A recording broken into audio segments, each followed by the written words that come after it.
A sunny Friday afternoon in May on the campus of the University of California, San Diego. Spring is in the air, and hormone levels are soaring as the competition to attract mates reaches a high point. Loud mating calls and flamboyant displays are frequent. Breeding season is an exciting time, but it can be stressful too. This rambunctious atmosphere is a far cry from the peaceful forests where juncos typically breed, especially during the school's celebration of the annual Sun God Festival. But for a select group of juncos, this radically different habitat is their year-round home. Juncos are not thought of as city birds, so their recent adaptation to the bustling campus is a surprising turn of events.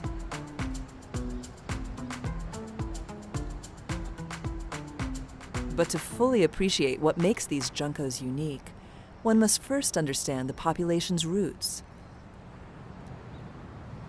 Just 60 miles east of the city of San Diego, a population of juncos breeds on Mount Laguna, representing the southern edge of the Oregon junco breeding range.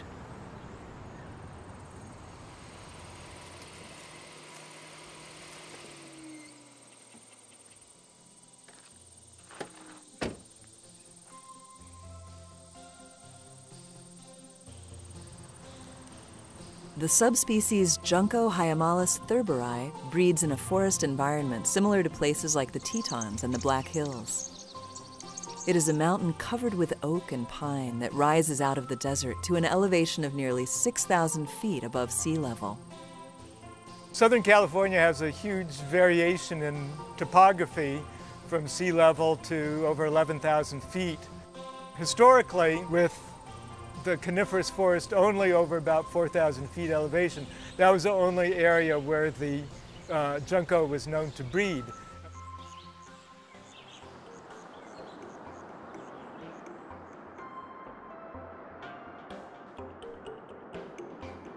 But even at this lower latitude, winter in the mountains can be cold, snowy, and windy.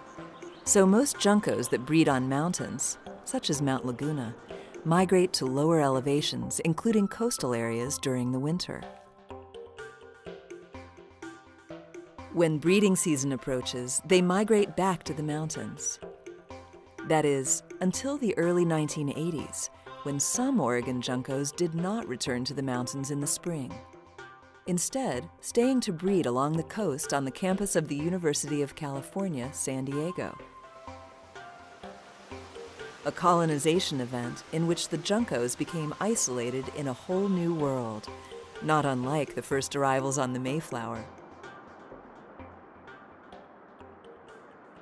The UCSD campus here is situated right on the coast, so we're a few hundred feet off of sea level up on kind of the coastal bluff, but it's really part of the greater city of San Diego. So it's surrounded by residential neighborhoods, urban settings, commercial areas. It's a college campus, so classes go on during the week, and there's all kinds of vehicle traffic, human traffic, pets, noise, light.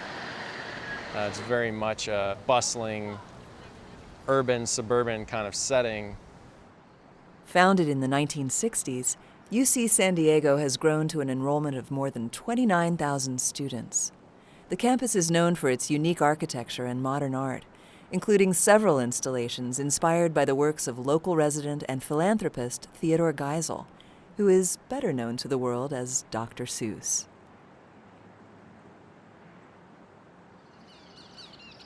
In thinking about the history of the colonization of the junco at UCSD, first thing to remember is that it's not a terribly old campus. When was it first built? In the 1960s. So, and previous to that, it was sage scrub, chaparral, just like the rest of the city of San Diego. So we can go back only so far before it would have been completely unsuitable for juncos breeding. The first known sighting of them came in 1983, and that was, I believe, from Stan Wallens. He's been a very avid birder for many years, and so it's not the kind of thing that he would have overlooked. When we moved out here, I was already completely hooked on birding. Every day I would take a lunch, I would go birding on campus for an hour or two for the middle of the day. And I wandered everywhere through the entire campus for the entire 8 years that I was here. And it just so happens that I was taking care of my young daughter at that time, and she said, "Look, Dad, there's some Juncos." And I said, "Rachel, Juncos are here in the winter and it's July."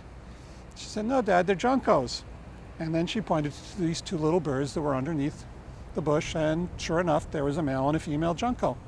But she was this tall and the Juncos were down there and she saw them.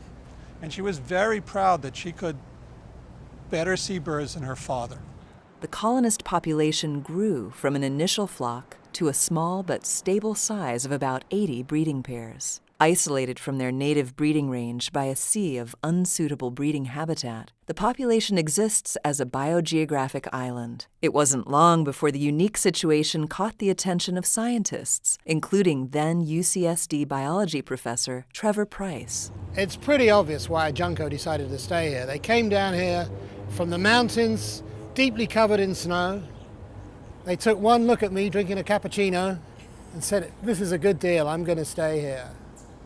But what probably actually happened was that the birds themselves were singing, getting ready to leave, and enough males were singing to stimulate the females enough to start building nests. And somehow there was a critical mass action that took off. Birds and other animals around the world have been adapting to changing environments for millions of years. But recent decades have seen unprecedented rates of habitat alteration and climate change. Some species respond successfully, while others go extinct. Seeing these Juncos show up and adapt in such a short time span has allowed scientists a unique opportunity to study what biological traits have changed to make this transition possible. When you start to look at the birds, you find that they've somehow managed to change in response to both the pressures of living in a city and the different climate. So, for example, one of the features of the mild San Diego climate is that the birds themselves just stay in San Diego all year round, whereas if you live up in the mountains, you leave the mountains and come back.